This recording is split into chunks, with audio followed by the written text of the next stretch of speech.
Hey guys, today I'm going to share with you the number one most important tip I could ever give you to get started on your journey to stretch your grocery dollars, minimize food waste, and still serve up delicious food for you and your family.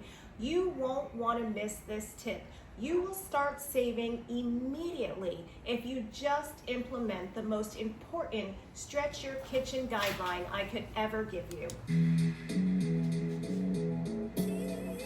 Great meals don't start in the grocery store. They start in your own kitchen. I'm Erika, and I'm on a mission to prove that thoughtful cooking isn't about buying more, but about using better. Welcome to Stretch Your Kitchen. If you are looking for ways to stretch your grocery dollars and save money for your family, hit the subscribe button. You won't want to miss a single tip, tool, or task to help you stretch your kitchen. So years ago, I was a young mom at the time I think I had 3 children, and one day I was coming home from the grocery store and getting ready to put my groceries away, and I was putting the pasta in the pantry and the milk in the refrigerator, and then I came upon the eggs. And I don't know what came over me, but suddenly I looked at those eggs and I just knew that I was so thankful for those eggs. I went to the living room, picked up a basket, laid a cloth napkin in that basket, and I put all of the eggs into that basket. And then I placed the basket in the refrigerator. You see, in that moment, I really wanted to respect those eggs. And every single day, those eggs in that basket were a constant reminder to me about how I should be grateful for that food and appreciate that food. And in that moment, I did not want to waste that food. You see, when we waste food, we are wasting something of value. And that's why this most important tip I could ever give you about stretching your grocery dollars and minimizing food waste is so important to me. Say one day your spouse or friend or sibling or parent or somebody that you love gave you a large bouquet of flowers and they were gorgeous. And you took those flowers and you placed them in a vase and you placed it on your counter to admire. You loved them, you thought they were beautiful. And the next day you woke up and came out to the counter and just threw them in the trash. You probably wouldn't do that because you appreciated that item. Well, that's what food waste is. It is throwing away something that should be appreciated, something of value. And it doesn't only have economic value, it also has nutritious value because every food item has the ability to nourish our bodies. Did you know that in the United States, over 1/3 of all food is actually never eaten? It is wasted. And more food reaches the municipal landfills than any other item in the solid waste system. This past year, the Environmental Protection Agency put out a report that every single American consumer, every single person in America has an average of $793 in food waste. That's per person in food waste each and every year. For a family of 4, that equates to $2,913 per year. That is a lot of money in food waste. I'm sure you can think of a lot better things to do with $2,913 than throw it in the trash. And that's exactly what we're doing. So the mission of Stretch Your Kitchen is to stretch your grocery dollars and minimize food waste, but still serve up delicious food for you and your family.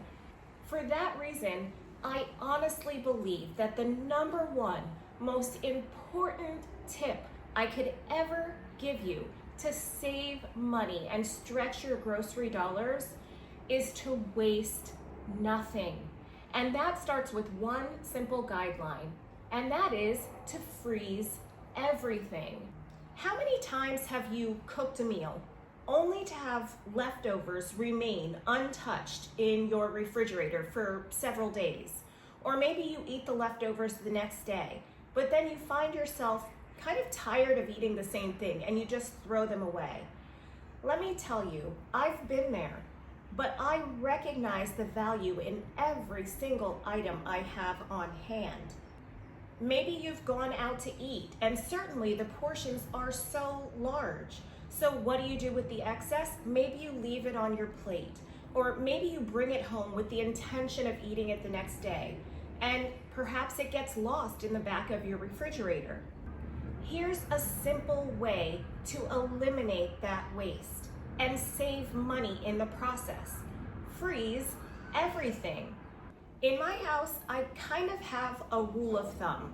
So I cook dinner just about every single night, and I usually have leftovers because I do cook for a larger family, and there are always leftovers. So I will place the leftovers in the refrigerator for the very next day in case anybody really enjoyed those leftovers.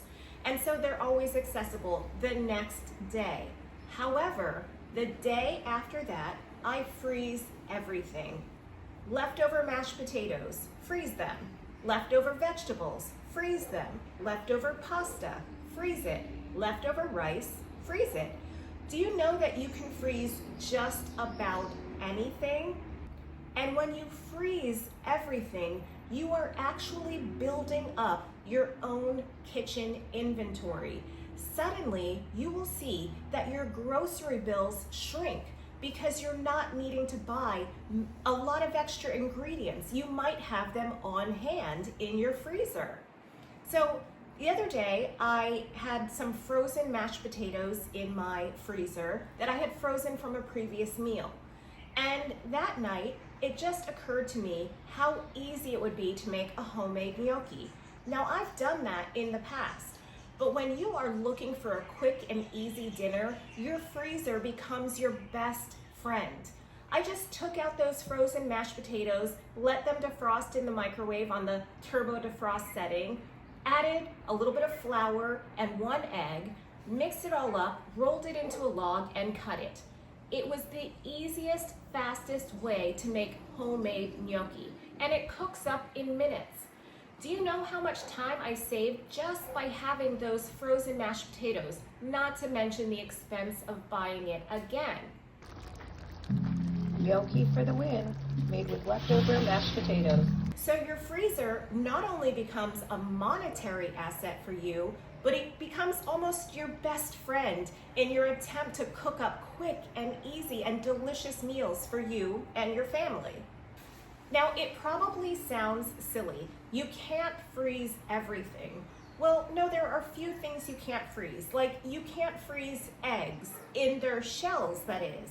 But you can scramble them up and freeze them in individual portions, or scramble them up, add them to simple tortillas, add a few additional items like sausage or cheese, and roll them up and freeze them individually. You've got breakfast burritos, a grab and go quick and nutritious breakfast for you or your family. Even a small bit of rice frozen has value. It can become a quick and easy stuffing for, say, stuffed peppers, or an addition to your favorite chicken soup, or it could become an easy, sweet, delicious rice pudding made with leftover rice. Frozen meatloaf can be defrosted and cubed up and used as part of a breakfast hash with a little bit of potatoes, peppers, and onions. Add an over easy egg and you've got a delicious breakfast or brunch that would satisfy anyone. I cannot emphasize enough the importance of wasting nothing and freezing everything. You would be amazed at the meals that you can create out of leftovers. It's not just pulling out those leftovers and reusing them in the same way. You can repurpose them into something new and delicious and exciting and creative for your family. If any of this is ringing true to you, if you really want to save money, stretch your grocery dollars, minimize food waste, and still serve up delicious food for you and your family, please subscribe to this podcast. I am on a mission to prove that thoughtful cooking isn't about buying more, but about using what you have better. If the idea of wasting nothing and freezing everything appeals to you, I have a full 30-minute version of this episode on your favorite podcast app. It's called Waste Nothing, and I really think that the tips, tools, and tricks contained in that episode will continue to inspire you as you get started on your own journey to stretch your kitchen. You can also listen on stretchyourkitchen.com. But again, please subscribe, because every week I'll be putting up these shorter versions for my YouTube followers so that you too can get in on the great opportunity to stretch your grocery dollars, minimize food waste, and still serve up delicious, flavorful food for you and your family. Thank you for listening, and next week I'm going to tackle the recipe revolution. My goal is to give you a whole new perspective on recipes, and it's sure to get you thinking about how you cook in order to stretch your grocery dollars and minimize food waste.